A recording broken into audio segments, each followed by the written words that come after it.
এই যে এরা বুকে হাত বাঁধে, এই যে ক্যামেরার এরা তো বেশি বেশি করবে, এদেরকেই বলি একটু শোনেন, রাগ করিয়েন না, আজে বাজে কমেন্ট করিয়েন না। এই যে ইহুদির দালাল বলেন আপনারা, কেন এখানে হাত বাঁধছে একটু লিখে দিয়েন, কোন ইহুদি এই হাত বাঁধার পদ্ধতিটা দিয়ে গেছে। এই যে আমিন বললে যে চিল্লান, আমিন বললে যে বলেন যে এই ইহুদির দালাল, তো কোন ইহুদি দিয়েছে একটু বলে দিন। যদি দেখতে পারি যে বেটা ইহুদি, ইনশাল্লাহ কালকে ছেড়ে দেব। আর যদি দেখতে পান যে না বেটা ইহুদি না, তাহলে আমার কথা যে রুকু থেকে উঠে হাত তুলতেন, আপনি মেনে নিন।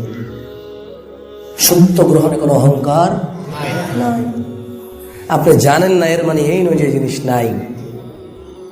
শোনেন, এই যে মসজিদ থেকে বের হওয়া বলেন, আচ্ছা একবারে সব বাদ দিলাম, তো আপনারাই তো বলেন যে এটা হাম্বলি মাযহাবে করে, এটা শাফি মাযহাবে করে, তো ওরা যে বাইর করলেন তার মানে ইমাম শাফি, ইমাম হাম্বল, আহমেদ বিন হাম্বল আসলে কি ওনাকে বাইর করে দিতেন? বলে যে না না, কেমনে বাইর করবো, উনি ইমাম। তো উনি ইমাম, ওনাকে বের না করলে ওনার মতো যিনি করছে ওকে কেন বের করবেন? দুজন তো একই কাজ করতেছে, দুইজন তো কেন আলাদা করতেছেন? বিভক্তি করিয়েন না। ওয়ালা তাফাররাকু বলেছে আল্লাহ, ওয়াহতাসিমু বিহাবলিল্লাহি জামিআ, আল্লাহর রজ্জুকে শক্ত করে ধরো।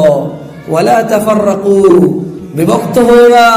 এটা ওয়ার্নিং, এটা ওয়ার্নিং, এটা হচ্ছে সতর্কীকরণ, বিভক্ত হও না। রাসূল সাল্লাল্লাহু আলাইহি ওয়াসাল্লাম বলেছে, ওনার বনি ইসরাইলে আগে বনি ইসরাইলে 72টা ছিল, তোমরা 73টা হবা। এটা আদেশ নয়, এটা হচ্ছে ওয়ার্নিং, সতর্কীকরণ। এটা কি? তার মানে শোনো আমার উম্মত,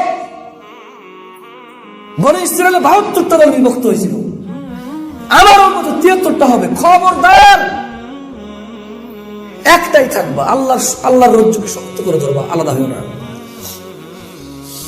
মক্কাতুল মুকাররমায়, মদিনাতুল মুনাওয়ারায় সবাই যদি সালাত আদায় করে, আপনার মসজিদে আদায় করলে অসুবিধা কোথায়? কেন এমন করেন? এখানে এসে সালাত আদায় করেন না, মাশাআল্লাহ, সমস্যা কোথায়? ইমাম সাহেব তো যা বলছে কোরআন এবং হাদিসের উপর ভিত্তি করে বলছে, আপনি বলেন না জয় ইমাম, তুমি যে সালাতে সালাম ফেরানোর পরে সম্মিলিত মুনাজাত দিলে না, ঘটনা কি? ইমাম আপনাকে বলবে, ভাই আপনাদের সবাইকে নিয়ে যে এখন একটা মুনাজাত দেব, কিসের উপরে ভিত্তি করে, কার আদেশের উপরে ভিত্তি করে দেব? যদি ওই লোকটার নাম বলতে পারেন আর আল্লাহ যদি আদেশ থাকে ওকে মানার, আমি মেনে নেব।